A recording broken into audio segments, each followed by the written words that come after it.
Hello and welcome to the MAC weather page. For this Thursday, May 5th, you can see temperatures mainly in the low to mid 40s across the area. And again, Nuevo, a little bit colder than everybody else with clear skies down to 39 degrees earlier. Again, we expect a pretty nice day today. We'll have at least partly sunny skies.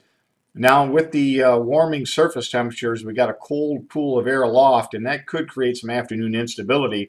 And we could see a few sprinkles develop, mainly across the inland areas east of 131, and we'll keep an eye on that.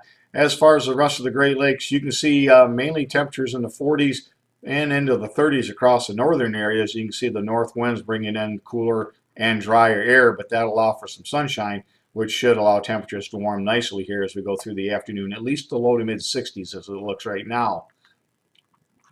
And if we look at our normals, the normal high is 66, the normal low is 41, so you can see we're getting into rather comfortable territories now as we push into the month of May. You can see this morning on the radar, that low that was across the state yesterday slowly moving to the southeast, and that'll continue to pivot, rain back to the northwest, but the overall area of precipitation will sink to the south and east with that low pressure system. If we look at the satellite, you can see that low pressure system that yesterday was in the Great Lakes or in Michigan, now moving into the Ohio area, and it'll continue to sink off to the southeast. Again, spreading that deformation precipitation up into southern lower Michigan early this morning, but that will be taking off here as we go through the day. As far as soil conditions, you can see mainly in the upper 40s to around 50 at the 8 and 16 inch levels, and we'll see the 2-inch levels really rise. In fact, the overall 2, 4, and 8 inch levels of temperatures, I think, over the next few days are going to go above 50 and stay above, and I don't think we're going to look back the rest of the season. Now, we got lots of 60s for next week, but then I think we'll see more in the way of warmer overnight lows. But overall, we're going to see the soil temperatures be sustained above 50, and actually probably quite a bit warmer than that, especially as we go through next week. You can see just a little bit of precipitation across some of the areas off to the south and west with that precipitation rotating around that upper low. And you can see a pretty good amount of dew across parts of the area.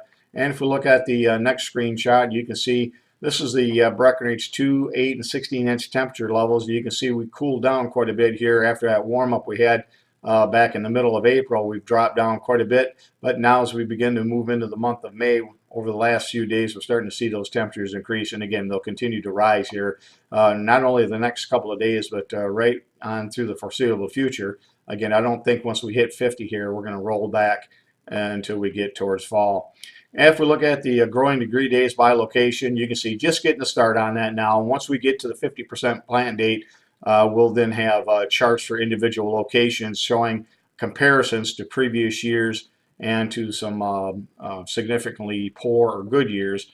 If we look at the next shot, you can see the weather map this morning. That low pressure system will sink down into the Virginia area, and again, that'll take all the precipitation with it. A small tongue of high pressure moves in for today into tomorrow, and that'll give us some pretty nice conditions. In fact, tomorrow looks like just a fantastic day with sunny skies and temperatures in the low 70s.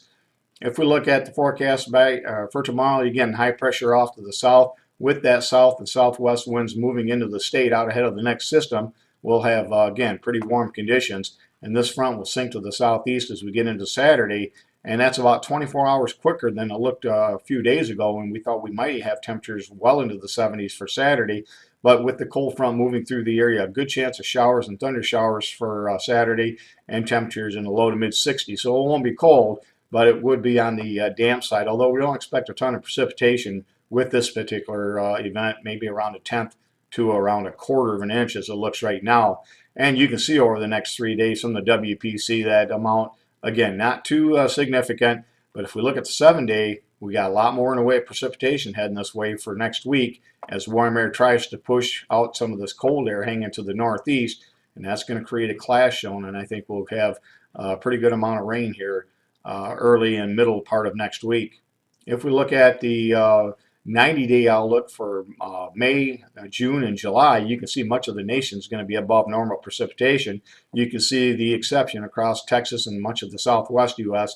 That's where I think precipitation will certainly be on the more plentiful side, and the CPC agrees with that May, June, and July assessment, with above normal across much of the southern states, with drier than normal up around the Great Lakes area as we begin to really warm up. In fact, there are some really good indicators that we could see a very significant maybe even a heat wave across the Great Lakes, Ohio Valley into the mid-Atlantic states sometime around the 22nd to the 26th, 20th to the 25th, something in that ballpark. We expect a strong ridge to develop.